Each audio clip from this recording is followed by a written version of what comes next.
By speeding up video from surveillance cameras inside the basement of the St. George branch of the Washington County Library, you can visually watch how water from Sunday's flash flood seeped up from underground and began buckling the floor. Library Director Joel Tucker was awakened from a text by a courier at 4 o'clock in the morning about the flood damage. My courier comes in pretty early, and I can see him on the video. He called the elevator up and it pushed water out through the basement, and because the elevator wells were full of water. And then from there he sent me a text and let me know that there was flood damage. The unpredicted thunderstorm struck around 9 o'clock Sunday night. These videos show a time frame shortly after midnight, which is when the library basement began intaking water.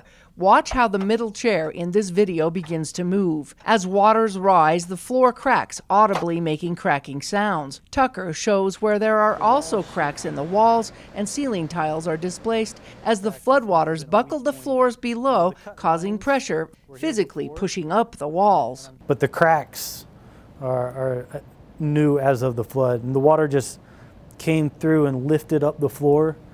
At least 6 inches, and all the dirt in here is as a result of the flood coming in. It lifted up this door. This accordion door is shoved between the floor and the wall, crammed the ceiling, knocked the ceiling tiles out, and really just, we can't even move this at this point in time. You can see we had quite a bit of mud and dirt in here, in addition to the flood waters. It is probably one of the more significant physical damage to the floor of the library that here in St. George proper that we've seen. We understand water does its own thing, and it teaches us what we have to do to be better. And so we have some plans together with our physical facilities personnel who are suggesting things together with the hydrologists, and whether one of our local soils engineers will tell us what to do. Tucker said the foundation and footings are still being assessed to make sure this building is structurally safe. This is the 4th time the library has been flooded since it was built in 2006. St. George City ran their sprinklers too long in the park behind us, and it kind of flooded in through the windows. We worked with the city and made sure that didn't happen again. The second time was flood related. It came in through the window wells, so we built up a concrete barrier to keep the water out, and that worked, except it moved down and filled up our cooling tower pit and built basically a large swimming pool. It was about 15 feet deep before it blew in the steel door.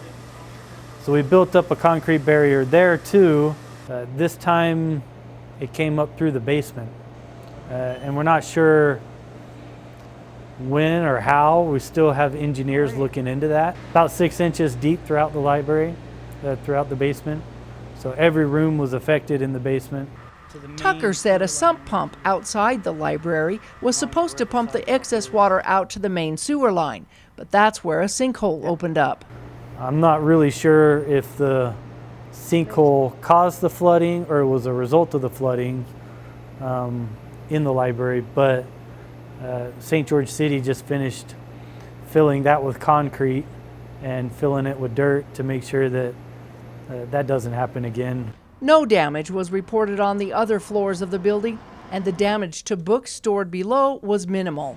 Several meeting rooms, office space, and even the makerspace were affected also by the flooding. Tucker said despite the damage, he's hoping to learn from this flood and will more than likely look at putting in a different type of flooring instead of carpet. Fortunately, the county does have insurance, but just how much it will cover is another question. We were with the Utah County's insurance pool, so all the county governments kind of pay into this insurance pool, and they've come and assessed it, but we haven't heard one way or the other. I think at this point in time we're more waiting on the engineers to tell us kind of the extent underneath of the slab.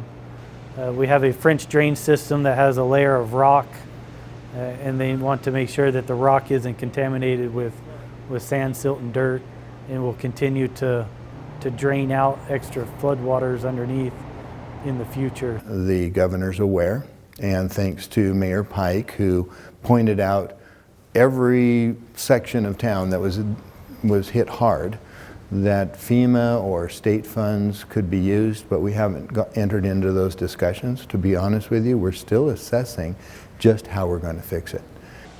Tucker said that it will take about a month or two to clean up and evaluate, so it could be a while before this part of the library is usable again.